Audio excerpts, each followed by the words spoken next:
Hello, friends, and welcome to r/ProRevenge. And today we have for you a fresh set of stories about getting back at someone with pro-revenge after being wronged. But before we start, if you're new here, don't forget to subscribe to the channel and turn on notifications so you don't miss a new video every single day.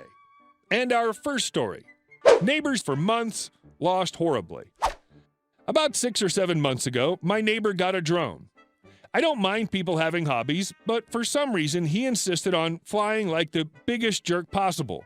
He would hover in front of other houses and windows, try to race cars going down the road, and worst of all, he had a habit of flying his drone in my fenced backyard, buzzing over my dog, diving low just over my dog's head before circling around to do it again. My dog isn't small, he's about 70 pounds, a Malamute, but the drone terrified him, and I was worried what would happen if it hit him. I'd asked my neighbor several times to please not fly in my yard and explained that it was scaring my dog. He basically told me to get lost and laughed in my face. When it still continued, I called the police.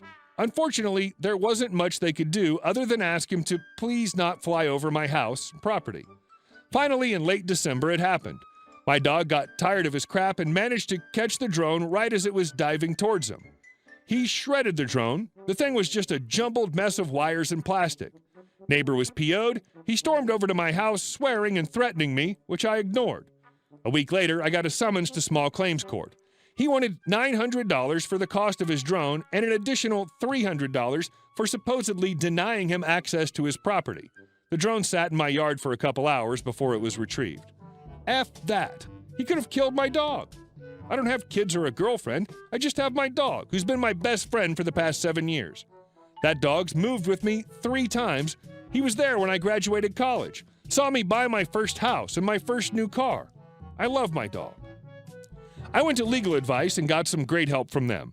Turns out him suing me was the best thing to ever happen. When we got to small claims court, the judge basically laughed away his claims that I had intentionally trained my dog to attack his drone, but little did he know, I was prepared.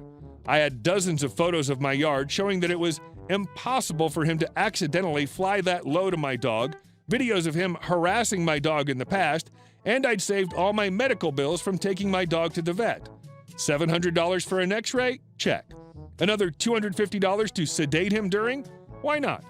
Don't want him being uncomfortable. Full dental exam with tooth cleaning and repair, $400. There was also the cost of anti-anxiety meds and a secondary checkup, wet food for a week in case his teeth were hurt, and extra just for good measure. In the end, the a-hole ended up owing me almost $2,000 and now is being investigated by the FAA for not having a registered drone and violating several FAA regulations concerning drone flight, too near an airport, too close to other people, out of sight of operator, and way above the maximum altitude. Enjoy never being allowed to fly drones again, jerk. I warned you not to park here. This all happened when I was a young man, about 21 years old. I was sharing a flat with another young bloke in a Perth suburb in Australia. I'd not long had my first car. It was an old 1972 beat-up Ford Falcon. You know, base model, kind of rusty, air-conditioned floor, etc. I'm 50 now, so this was a long time ago. I love my old Ford. It was roomy, comfortable, and reliable. As part of the large block of flats we lived in, each flat was given 2 parking spaces, one undercover and one open. My spot, clearly numbered with a 2 and a large white paint digit, was the open space. All was well for a few months. I was getting along really well with my flatmate, and we got along with our other neighbors. Enter entitled person. He drove a fairly new BMW, nice and flashy. While I was at work, he took it upon himself to allow himself to steal my spot. In Australia, the Ford Falcon was one of the largest cars on the road, and parking it was difficult. It'd be classified as a mid-sized in the USA. So I get home, and my spot is occupied. Damn. Off I go to find someone else's spot to borrow for the night. I ask Unit 1 as I know they don't have a car, and they were quite accommodating to me. Still, I go inside and write a note for the owner of the BMW and neatly place it under his windscreen wiper, hoping that a polite request would do the trick. Nope. Next day, same thing. Now I'm getting irritated. I repeated the previous night's efforts, but made the note bigger and a tad ruder. I know he got the message because the bits of paper were gone. Day 3, same thing again. Now it's the weekend. Unit 1 couldn't lend me their spot as they had visitors. Okay, fair enough. I parked my big old Ford Falcon across the front of the BMW, blocking it in. I wasn't going anywhere that weekend. Next morning, BMW was gone. Somehow it managed to slip the coupe. I steal my spot back again. That evening, the BMW did to me what I did to them, blocking me in. I see red. Upset me is not nice. I'm patient. I bide my time. Monday morning, he's gone and I go to work. Monday evening, you guessed it, spot taken again. Fair dinkum, does this guy think he owns the spot? Revenge mode. New note. On a sheet of A4 paper written on his windscreen with big black text, the kind that goes through the page. Full sheet stuck to the windscreen, with that horrible masking tape that always leaves something behind when it's peeled off. Next day, note gone, BMW still in my spot. Okay. Same again with a note. Rude to the extreme, kindly explaining to the BMW why in the 7 dark levels of hell he shouldn't park in someone else's spot, maybe even referring to his dubious parentage. I then get out the big gun, my silicone gel. I use the entire tube, plastering every last square millimeter of the page, and stuck it to his windscreen, right in front of where his eyes would look through at the road. Try ignoring that. When I go to leave for work the next morning, the BMW's gone, nowhere to be seen. I saw it further down the car park a couple days later with a brand new windshield. Needless to say, he never parked in my spot again. In fact, neither did anyone else. Ever. Trespassing on my own property. Not quite the normal fare, but another post inspired me to share. My dad grew up dirt poor, like he didn't even have indoor plumbing until the 70s. So after he got financially secure, one of his lifelong dreams was to have a little plot of land as a getaway, a place to go hunting or just get away from people for a bit.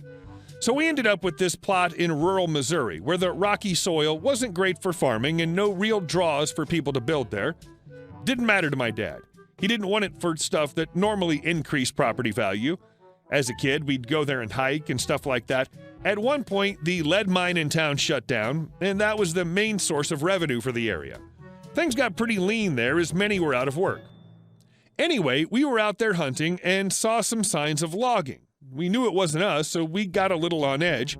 Then we heard a four-wheeler off in the distance coming in our direction.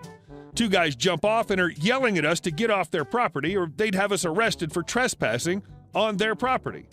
The passenger on the four-wheeler jumps forward with a big splitting maul trying to scare us. Unfortunately for him, that was not the impact he had, as he was much smaller than we were, plus as I said, we were there hunting, so we were armed appropriately. My dad simply told him that the deed that he holds to the property states differently, as it doesn't show their name, and that we were fully prepared to defend ourselves should they threaten us with that maul any further. Very much speak softly, carry a big stick. The 2 guys jumped back on the four-wheeler and lit out of there faster than Richard Petty. They even left behind that maul they were so apt to use moments before. After that, the property lost its appeal for my dad, as it was supposed to be a place to get away from people, not somewhere to go and get threatened. So he sold it. Let's move on to our next story. Claim harassment against me, get fired. At one point, I was managing a small team of business development reps at a small software company.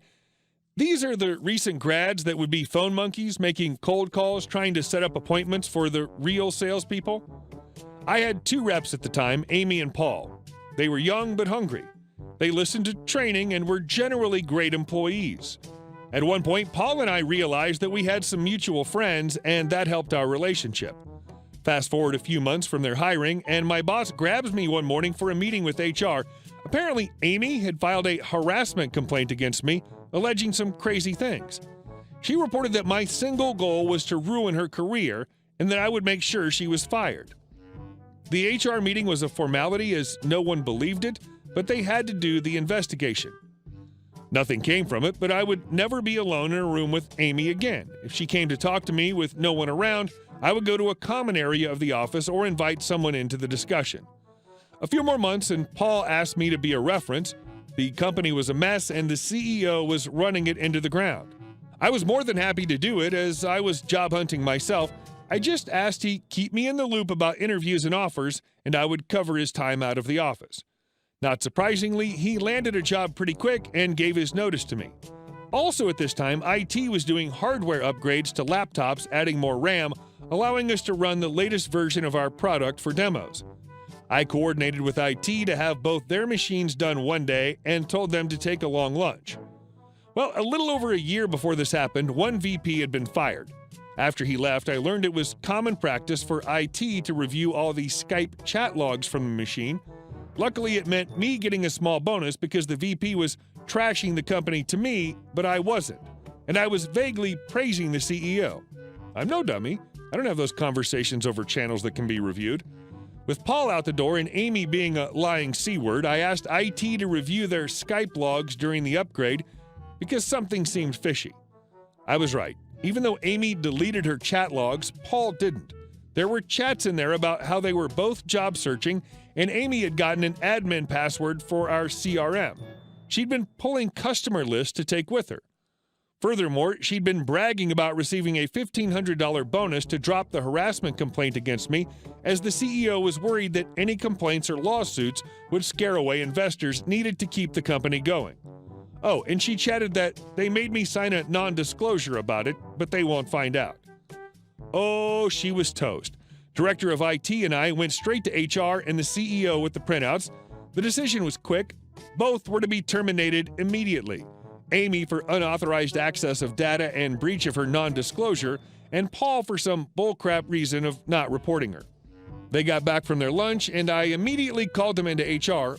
Paul was given 2-week severance, but Amy needed to pay back her $1,500 hush bonus because of her gross misconduct. She wasn't eligible for severance or unemployment, and the repayment was deducted from her final check and quarterly bonus.